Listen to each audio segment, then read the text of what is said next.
All right, what's going on, everybody? This is Dr. Schilling with Secoya Nation, bringing you today's thought for the day. And the tagline says, what did you inherit from your parents besides hair color and eye color? Typically, it's your height and your weight, your general disposition toward weight gain and things like that. However, what most people don't appreciate is the mindset that comes from your grandparents, your great-grandparents, and things like that. Because you learn everything by watching them, how they think about money, how they think about time, how they think about things being a rush, what their stress tolerance is, how their stress response is. Christina mentioned her prevalence or her desire to have desserts, right? That's all inherited, right?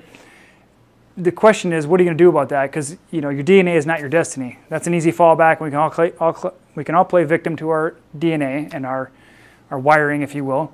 But there's things we can do to get out of that. QNRT is one of them. There's plenty of other methods. We use QNRT as a preferred method to get people out of their ruts.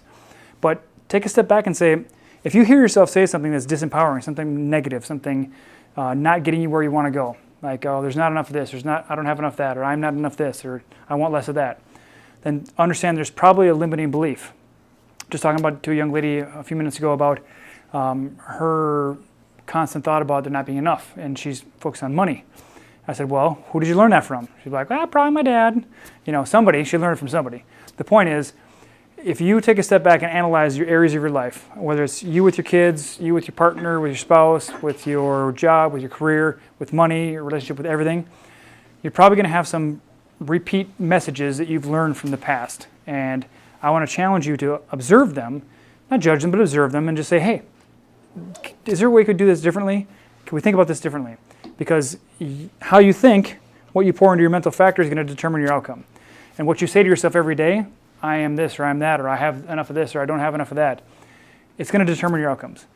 So take some time, 5 minutes. It doesn't have to be this exhaustive effort, but take 5 minutes, take a journal out and write down anywhere you think you have a disempowering thought, where you think you might be negative, where you think you might be focused on less than you want or less than you want to be. And I think it's going to change your life. I try to do these every day because most people have poor thinking habits. Myself, I have to overcome a lot of stuff from my indoctrination into the world. At the same time, it's important that we do that because if we don't change that, we're not going to change anything about our lives. Got to change the way you think, act, and feel, as Dr. Dispenza says. Think, act, and feel determines your personal reality because your personality is based on how you think, act, and feel.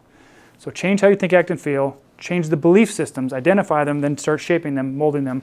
Get a accountability partner, someone who can help you stay true to that. Say, hey, you said you wanted to go for this. Like, you don't seem to be congruent with that. You don't seem to be holding on to that. So we all need help, with a little help we all get ahead with a little help from our friends. So take this, chew on it, and hopefully it's thought-provoking and you get something out of it, all right? Hope you're having a great day. We'll see you tomorrow for the thought of the day. See you guys.